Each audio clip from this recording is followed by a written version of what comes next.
ओम शांति। 10 फरवरी 2026 के बाबा के मधुरमा वाक्य। बाबा कहते, मीठे बच्चे, खुदा तुम्हारा दोस्त है, रावण दुश्मन है। इसलिए तुम खुदा को प्यार करते हो और रावण को जलाते हो। खुदा तुम्हारा दोस्त है, रावण दुश्मन है। इसलिए तुम सदा खुदा को प्यार करते हो और रावण को जलाते हो। प्रश्न, किन बच्चों को अनेकों की आशीर्वाद मिलती रहती है? किन बच्चों को अनेकों की आशीर्वाद मिलती रहती है?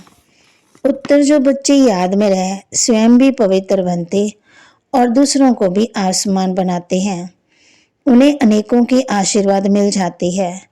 वे बहुत ऊंच पद पाते हैं।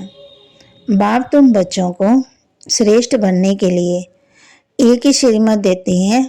बच्चे, किसी भी देहधारी को याद ना कर, मुझे याद करो। गीत में आखिर वह दिन आया आज। ओम शांति। और धारणा के लिए मुख्य सार, श्रीमत पर पवित्र बन, हर कदम बाप की मत पर चल, विश्व की बादशाही लेनी है, बाप के समान दुखहर्ता सुखकर्ता बनना है।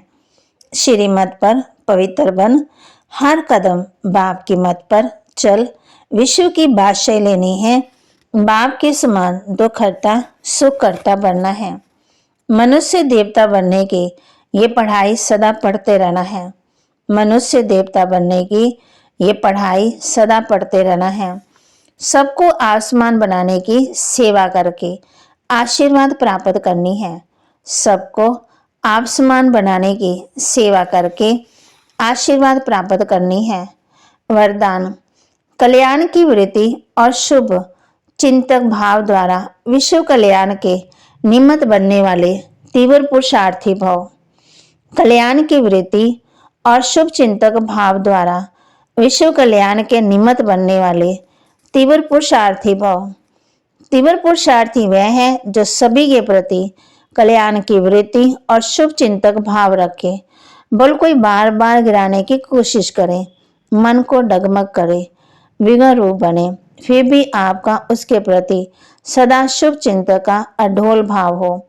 बात के कारण भाव न बदले, हर परिस्थिति की वृत्ति और भाव यथार्थ हो तो आपके ऊपर उसका प्रभाव नहीं पड़ेगा।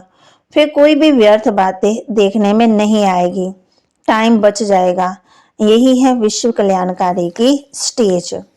स्लोगन, संतुष्टता जीवन का श्रृंगार है, इसलिए संतुष्ट मनी बन, संतुष्ट रहो और सबको संतुष्ट करो। संतुष्टता जीवन का श्रृंगार है, इसलिए संतुष्ट मनी बन, संतुष्ट रहो और सबको संतुष्ट करो। अव्यक्त इशारे, एकता और विश्वास की विशेषता द्वारा सफलता संपन्न बनो। एकमत अर्थात एकता का वातावरण बनाने के लिए समाने की शक्ति धारण करो। भिन्नता को समाओ, हर एक की विशेषता को देखो, कमियों को तो बिल्कुल देखना ही नहीं है। जैसे चंद्रमा अथवा सूर्य को ग्रहण लगता है तो कहते हैं कि देखना नहीं चाहिए, नहीं तो ग्रहचारी बैठ जाएगी। तो किसी की कमी भी ग्रहण कहते, तो किसी की कमी भी ग्रहण है, उसे कभी भी नहीं देखो। कहते अगर देखेंगे तो वो कमी हमारे अंदर आ जाएगी। तो ने बच्चों को ये कहा है, कल्याण की वृत्ति और शुभ चिंतक भाव द्वारा विश्व कल्याण के निमित्त बनने वाले तीव्र पुरुषार्थी भाव।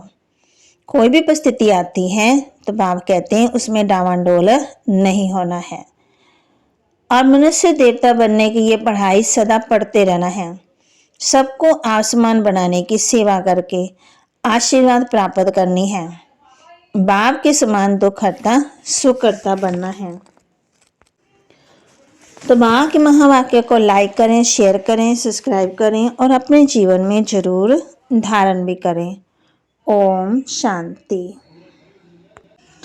तो बाबा ने कहा ओम शांति का अर्थ रूहानी बाप ने रूहानी बच्चों को समझाया है।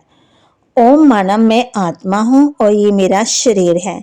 आत्मा तो देखने में नहीं आती, आत्मा में ही अच्छे व बुरे संस्कार रहते हैं। आत्मा में ही मन बुद्धि है।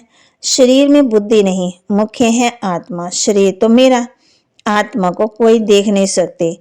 शरीर को आत्मा देखती, आत्मा को शरीर नहीं देख सकता। आत्मा निकल जाती तो शरीर जड़ बन जाता। आत्मा देखी नहीं जा सकती, शरीर देखा जाता है। वैसे ही आत्मा का जो बाप है, जिसको गॉड फादर कहते हैं, वह भी देखने में नहीं आते। उनको समझा जाता है, जाना जाता है। हम आत्मा रूप में सब भाई भाई हैं। खुदा है दोस्त, रावण है दुश्मन। खुदा जो दोस्त है, तो बाप कहती वो तुम्हारे लिए कितनी सौगातें लेके आता है। बाबा हमेशा सही भी करते हैं बाप दादा। बाबा कहते रावण को हर रोज जलाते, लेकिन रावण मरता ही नहीं है, बुराइयां मरती ही नहीं है। इसलिए बाप आकर के राम और रावण का कंट्रास्ट बताते हैं। आत्मा का बाप है परम पिता परमात्मा। जिस्मानी भाई बहन एक दूसरे को देख सकते हैं, आत्मा का बाप एक ही है, उनको देख नहीं सकते। तो अब बाप आए हैं पुरानी दुनिया को नया बनाने। ओम शांति।